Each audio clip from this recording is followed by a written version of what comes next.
Hello, good morning, student. I am Sunita Sharma, your economics teacher. Today we will do chapter number 15, B, second year, quantity theory of money and Keynesian theory of money. इसमें जो है हम Fisher का समीकरण और transactions of Fisher और एक दो और दिए हुए हैं, मार्शल का भी दिया हुआ है, तो वो इक्वेशन दी हुई है, वो मैं आपको इसमें बताऊंगी कि उनकी इक्वेशंस, इसमें से क्वेश्चन ज़रूर आता है वही एग्ज़ाम में, 2 या 3 नंबर का मान कर चलिए। नेट में तो आराम से आता 4-5 नंबर का, 4-5 क्वेश्चन ज़रूर आ जाते हैं यहाँ से, मनी के चैप्टर से। लास्ट क्लास मैंने आपको थ्योरी की पढ़ाई थी। इसमें जो है इक्वेशंस हैं, देखते हैं। What is the value of money, money की वैल्यू क्या है, मनी की वैल्यू क्या होती है, जो उसमें परचेजिंग पावर होती है जो उसकी, वो हम मनी की वैल्यू मानकर चलते हैं, यानी कि उसकी क्रय शक्ति हम मुद्रा की वैल्यू मानकर चलते हैं। अकॉर्डिंग टू क्राउथर, मुद्रा के मूल्य से अभिप्राय उसकी क्रय शक्ति से होता है। The value of money is what it will be buy, मतलब जो उससे आप क्या खरीद सकते हो, क्या बाय कर सकते हो। According to Robertson, by the value of money we mean the amount of this thing in general which will be given in exchange for unit of money, यानी कि एक यूनिट की मनी की एक यूनिट से आप क्या चीज़ एक्सचेंज खरीद सकते हो, परचेज कर सकते हो, अकॉर्डिंग टू रॉबर्टसन। उसके बाद देखिए मुद्रा का मूल्य एवं प्राइस स्तर, value of money and price level. मुद्रा का ये इसका फॉर्मूला है अभी निकालने का। मुद्रा का वैल्यू ऑफ मनी कैसे निकालते हैं, 1 प्राइस यानी पी, यानी कि प्राइस लेवल। उसके बाद देखिए फिशर ने कहा है कि मुद्रा की क्रय शक्ति मूल्य स्तर के ठीक विपरीत होती है, ठीक है। अतः इसका अध्ययन मुद्रा मूल्य स्तर के अध्ययन के समान ही होता है। The purchasing power of money is the reciprocal to the level of price, यानी कि प्राइस ज़्यादा होगा तो उसकी वैल्यू जो है कम हो जाएगी। So that the study of purchasing power of money is identical with the study of price level, ठीक है, अकॉर्डिंग टू इरविंग फिशर। मुद्रा का परिणाम सिद्धांत, determination of value of money, हम मनी ऑफ वैल्यू का डिटर्मिनेंस कैसे करते हैं, यानी कि उसको पता कैसे लगाते हैं। मुद्रा का परिणाम सिद्धांत, क्वांटिटी थ्योरी ऑफ मनी, इस सिद्धांत में दो मुख्य समीकरण है। एक हमारा है ट्रांजैक्शन इक्वेशन और फिशर इक्वेशन, ठीक है, नगद व्यवसाय समीकरण या फिशर का समीकरण, इसको दो बोल सकते हैं आप, दो नाम से। नेक्स्ट है हमारा नगद यानी कि कैश, सी समीकरण या कैम्ब्रिज समीकरण, कैश बैलेंस इक्वेशन और कैम्ब्रिज इक्वेशन, या मुद्रा का नव परंपरावादी new classical quantity theory of money, इसका फॉर्मूला दिया हुआ है, उन्हें कैसे निकालते हैं। नेक्स्ट हमारी केंजियन थ्योरी ऑफ मनी, ठीक है। उसके बाद फर्स्ट देखिए आप, ये क्वांटिटी थ्योरी ऑफ मनी, इसमें थोड़ा सा ये थ्योरी पोर्शन दिया हुआ है। जैसे जैसे प्राइस लेवल बढ़ता है मुद्रा का मूल्य कम होता जाता है, ठीक है। जैसे आप प्राइस बढ़ाओगे तो आप कम वस्तुएं खरीद सकते हैं उससे, अगर प्राइस कम होता है तो एक वैल्यू मतलब उसकी मनी की वैल्यू बढ़ जाती है, क्योंकि आप उससे ज़्यादा वस्तुएं खरीद सकते हैं। मुद्रा का परिणाम सिद्धांत, मुद्रा के मूल्य के निर्धारण सबसे पुराना सिद्धांत है। इसका प्रतिपादन 1566 में फ्रेंच अर्थशास्त्री जीन बॉडिन ने किया था। और वही ये मिल्टन फ्रीडमैन का जरूर आ जाता है कि मिल्टन फ्रीडमैन ने कौन सी थ्योरी दी थी, मॉडर्न क्वांटिटी थ्योरी की एक्सप्लेनेशन इन्होंने की है। J.S. मिल के according, the value of money the other things being the same varies in its quantity, every increase of quantity lower the value and every dimension rising it in a ratio exactly equivalent, यानी कि कहना चाह रहा है कि अन्य बातें समान रहने पर, अन्य बातें समान रहने का मतलब होता है यहाँ पे कि टाइम है या फिर उसका प्राइस है, वो चीज़ समान रहे। मुद्रा का मूल्य उसकी मात्रा में विपरीत दिशा में परिवर्तन होता है, इसीलिए मुद्रा के परिणाम में प्रत्येक वृद्धि जो है मुद्रा के मूल्य को उसी अनुपात में घटाती है। मुद्रा की मात्रा की प्रत्येक कमी उसी अनुपात में बढ़ा देती है, ठीक है। उसके बाद इसका डेफिनेशन तो काफ़ी हो गई इसमें। उसके बाद देखते हैं हम ट्रांजैक्शंस और फिशर इक्वेशन और कैश बैलेंस और Cambridge equation. This is very important, in equation से ज़रूर क्वेश्चन पूछा जाता है। फर्स्ट देखिए, प्रोफेसर इरविंग फिशर ने 1911 में जो है आपने जो एक पुस्तक है, ये पुस्तक का नाम भी पूछ लेते हैं इसकी, इरविंग फिशर ने कौन सी पुस्तक लिखी थी। The purchasing power of money में इस थ्योरी को दिया गया है। अकॉर्डिंग टू फिशर, मुद्रा के परिणाम सिद्धांत का एक कथन है कि मुद्रा के चलन वेग एवं व्यापार की मात्रा के स्थिर रहने पर भी कीमत स्तर में प्रत्यक्ष रूप में मुद्रा के परिणाम में होने वाले परिवर्तन के अनुसार होते हैं, ठीक है। यानी कि जो प्राइस लेवल में चेंज होता है वो मुद्रा में चेंज होने के कारण ज़रूर होता है। ठीक है, अगर प्राइस बढ़ेगा तो जो हमारी मनी है उसकी वैल्यू कम हो जाएगी, अगर प्राइस कम हो जाता है तो हमारी मनी की वैल्यू बढ़ जाती है, यानी कि आप ज़्यादा वस्तुएं उससे खरीद सकते हैं, ये कहना चाह रहा है। उसके बाद इसने जो अपनी इक्वेशन दी वो देखिए, यहाँ पे पी टी, ठीक है, पी मतलब प्राइस, टी मतलब ट्रांजैक्शन, इसका फॉर्मूला ये है भी पी वी, एम मतलब मनी, वी मतलब वेग, ठीक है, plus M dot V dot का मतलब जो चेंज होता है। अब देखो पी का इसे किससे डिनोट करता है, पी को हम एम वी प्लस में M dash V dash upon में टी, क्योंकि टी हम नीचे ले आए हैं तो पी को हम इससे डिनोट करते हैं। उसके बाद जो हमने वैल्यू ऑफ प्राइस माना था, क्या माना था, 1/p, ठीक है, तो 1/p इसके अकॉर्डिंग हम ये चेंज हो जाएगा, ये ऊपर चला जाएगा टी, और ये हमारा जो money value plus M dash V dash.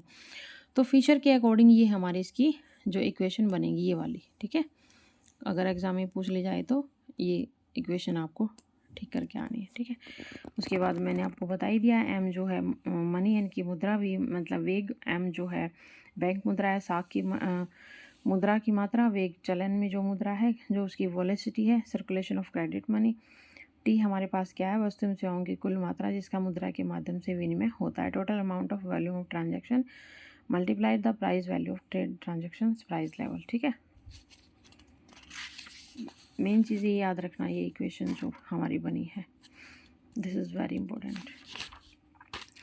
उसमें के बाद एक एग्जांपल दिया हुआ इन्होंने अपने, हाँ एग्जांपल वही है, फॉर्मूले में पुट कर देना वैल्यू, एम को हमें 100 माना है, एम डैश को चेंज हुआ है 200 माना है, और टी हमारी ट्रांजैक्शन हमारे 400 लिया है। तो इसका जो फॉर्मूला बना था, एम वी प्लस में M dash V dash is equal to 100 multiply 8 मतलब जो इसकी वी दिया है, वेग दिया है, और 200 जो एम डैश दिया है मल्टीप्लाई में वे डैश यानी कि 4 में टी हमारा 400 है, तो फॉर्मूले के अकॉर्डिंग पुट कर देंगे, 100 को 8 मल्टीप्लाई और प्लस में 200/4, तो 800 प्लस 800 16,000 अपन में 400। ठीक है, तो इसको 4 रुपये प्रति वस्तु का मूल्य कितना आ गया, 4 रुपये प्रति, तो मुद्रा का मूल्य 1/4। ठीक है, तो ऐसे ही एग्जाम्पल दिया हुआ है नीचे सेम। उसके बाद देखते हैं इन्होंने मुद्रा की मात्रा को क्या माना है, एम प्लस एम डैश यानी कि note plus coin plus currency plus credit money. ठीक है, ये इन्होंने माना है। उसके बाद इसमें कोई इम्पोर्टेंट बात नहीं है। तो डिमांड ऑफ मनी किस लिए होती है भाई, व्यापारिक ट्रांजैक्शन करने के लिए। प्राइस लेवल मैंने आपको भी बता दिया, प्राइस लेवल में पी और टी दोनों को शामिल किया है। मुद्रा परिणाम के सिद्धांत मान्यताएं क्या हैं, अजप्शंस क्या हैं, करेंसी एवं मुद्रा बैंक मुद्रा की चलन गति में स्थिरता आती है। ठीक है, इसका वेग जो है स्थिर रहता है। फुल एम्प्लॉयमेंट की स्थिति पाई जाती है अर्थव्यवस्था में। व्यापार की मात्रा जो है स्थिर होती है, जो निश्चित समय के अंदर वस्तु एवं सेवाओं का जो व्यापार किया जाता है उसमें पूर्ण रोजगार की स्थिति के कारण जो है संख्या स्थिर रहती है। बैंक मुद्रा एवं करेंसी का अनुपात स्थिर रहना चाहिए। ठीक है,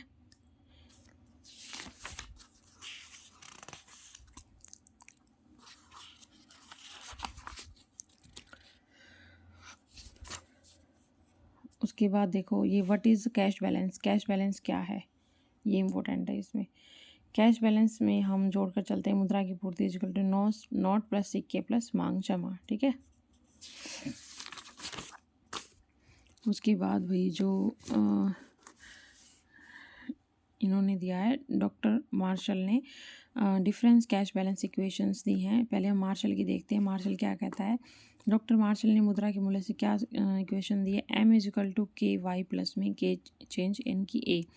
एम मीन्स मुद्रा की मात्रा, वाई मीन्स मौद्रिक आय इनकम, के मतलब आय का वह भाग जो हम नगद रूप में अपने पास रखते हैं, ए मतलब जो हमारे पास संपत्ति है इनकी, जो हमारे पास संपत्ति का वह भाग जो के मतलब संपत्ति का वह भाग जो नगद रूप में हमारे पास रखा हुआ है। ठीक है, आय हम इनकम को लेकर चलते हैं। ठीक है, तो इसको देखो कैसे निकालते हैं, इसको m इज इक्वल टू के वाई प्लस के डॉट ए। ठीक है, तो m हम किसको m हम मान कर चलते हैं के वाई को, यानी कि जो हमारे पास नगद मुद्रा है वाई इनकम है। ठीक है, अब इनको इनकम किसका गुणनफल है, p मल्टीप्लाई o का।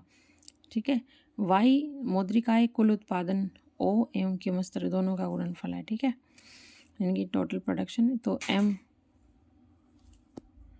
तो ठीक है भाई, ये मार्शल के अकॉर्डिंग दी हुई इक्वेशन। एम को हम मान कर चलते हैं के वाई, के हमारा है जो नगद मुद्रा हमारे पास कैश जो है, वाई हमारा इनकम पार्ट है। तो इसको कैसे निकालेंगे, एम इज इक्वल टू के मल्टीप्लाई पी मल्टीप्लाई ओ, यानी कि पी को लेकर चलते हैं एम अपॉन में ओ के। ओ के क्या है, Y is equal to P को हम जो हमारा उत्पादन दिया हुआ है उससे मल्टीप्लाई करके हमारे पास इसकी वैल्यू, वाई की वैल्यू आ जाती है। ठीक है, देखो तो ये एग्जांपल देखिए, एग्जांपल से आपको इक्वेशन समझ में आ जाएगी।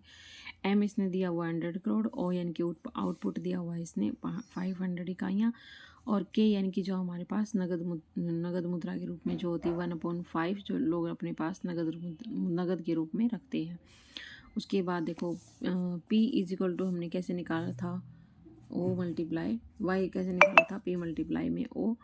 तो यहाँ पर ये हमारा 100 बाय में 100 बाय में 500 यानी जो एम बाय में ओ। ठीक है, तो मल्टीप्लाई में क्या आएगा, के हमारे पास जो था 1/5, तो हमारे पास क्या आ जाएगा भाई, ये 100/100 इज इक्वल टू 1। इसको सॉल्व करके देख लेना, कोई ज़्यादा वो नहीं है इसमें मुश्किल। तो ठीक है,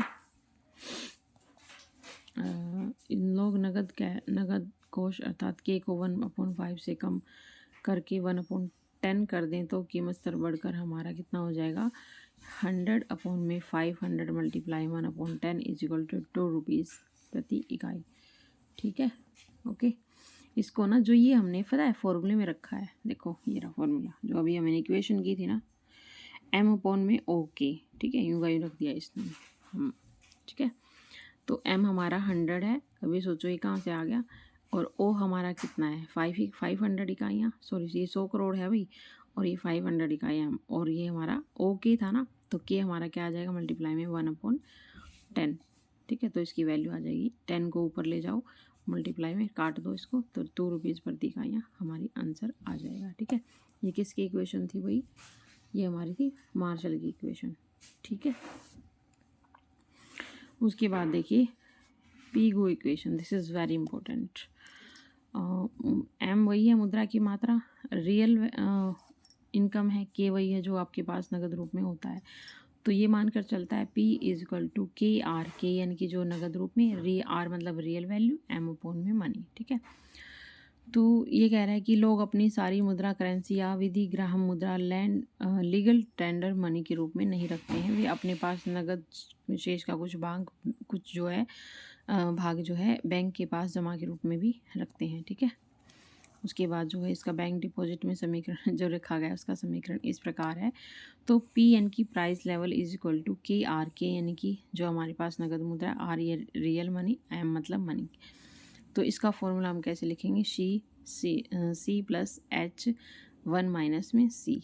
ठीक है, सी मतलब जो कैश हमारे पास है, और उसके बाद एच प्लस में, उसके बाद 1 माइनस सी। ठीक है, उसके बाद देखिए एम इधर आ जाएगा, तो के आर अपॉन में आ जाएगा, पी नीचे आ जाएगा इसके, तो C plus H 1 minus C H D जाए। अब देखो ये क्या क्या है, सी जो है जनता के पास नकदी है जो कैश है, 1 माइनस सी यानी कि जो हमारे पास बैंक जमा के रूप में रखा गया है, एच जो होता है जो हमारे पास वह भाग जो बैंक अपने पास नकद के रूप में कैश रिजर्व रेशो रखते हैं। कैश रिजर्व रेशो आपने पढ़ा होगा इकोनॉमिक्स में, 12th क्लास में भी आई, जो अपने पास बैंक जो है कुछ भाग नगद रूप में रखते हैं जमा का। ठीक है, तो के की वैल्यू हमारे पास 1/4 है, सी की वैल्यू हमारे पास 1/2 है, एच हमारे पास 1/10 है, तो आर हमारा रियल वैल्यू दी हुई है 2000 टन, और एम की वैल्यू दी हुई है 550 रुपये, और पी इसमें मालूम करना है। तो पी हम कैसे निकालेंगे, तो 1/4 हमें के दिया हुआ है, के की वैल्यू दी हुई है, मल्टीप्लाई में 2010 की आर की वैल्यू दी हुई है, यूँ फॉर्मूला यूँ जो इक्वेशन है ना यूँ पुट कर देना है इसमें, के 1/4 दिया हुआ है हमें, और आर जो है रियल वैल्यू 2000, देखो ये आर। ठीक है, उसके बाद एम 550, उसके बाद देखिए 1/2 हमारा कैश प्लस में एच जो हमारे पास नगद रूप में है 1/10, 1 माइनस 1 तो है फॉर्मूले में, 1 माइनस सी, सी हमारे पास 1/2 है, तो 2 1 जा 2, 2 में से 1 गया 1, 1/2 यहाँ पे बच जाएगा, तो ये प्लस में और ये मल्टीप्लाई में आ जाएगा, ठीक है, क्योंकि इसको सॉल्व कर लिया ना हमने यहाँ पे। तो 550 इसको काट देंगे तो हमारे पास कितना आ जाएगा, 4 पंजे 20 और 0, तो 500 ये आ गया। 500 बटे 550 1/2 प्लस 1/10 मल्टीप्लाई में, ये मल्टीप्लाई में रह जाएगा। 2 1 2 -1 तो 1/2 रह गया ये। तो इसको सॉल्व करते चलेंगे। ये एलसीएम ले लेना है, इसका एलसीएम लेंगे तो हमारे पास आ जाएगा ये 11/20, 10/11, इसको काट देना और ये 1/2 के 1 राइस आ जाएंगे। तो ये किसके अकॉर्डिंग थी भी इक्वेशन, ये हमारी इक्वेशन थी पीगू के अकॉर्डिंग, ठीक है, और पहले हमने की थी मार्शल के अकॉर्डिंग। तो ये अलग अलग इक्वेशंस हैं भाई, ठीक है, कोई मुश्किल नहीं है, जैसे जैसे इक्वेशन में वैल्यू दी हुई है वैसे पुट करते चले जाना, ठीक है। तो के इसने क्या माना है, के मतलब जो नगद मुद्रा है, आर मतलब जो रियल है, एम जो मनी है, के मतलब सी मतलब कैश, और एच मतलब जो हमारे पास नगद मुद्रा के रूप में है, और सी फिर से वही पार्ट है जो कि हमारे पास बैंक जमा है, ठीक है। तो जो वैल्यू दी उसके इक्वेशन के अकॉर्डिंग रख देना। तो ये था हमारा भाई chapter number 15 B second year. इसमें सारी इक्वेशन दी हुई, यहाँ से क्वेश्चन जो है ज़रूर आता है एग्ज़ाम में, नेट के एग्ज़ाम में। तो आपको यहाँ से कई क्वेश्चन मिलेंगे, 4-5 आराम से मिलेंगे। तो ये लगा लो 10 नंबर आपके यहाँ से पक्के हो जाते हैं, ठीक है। तो वीडियो को, चैनल को लाइक शेयर सब्सक्राइब ज़रूर करें। Thank you dear student.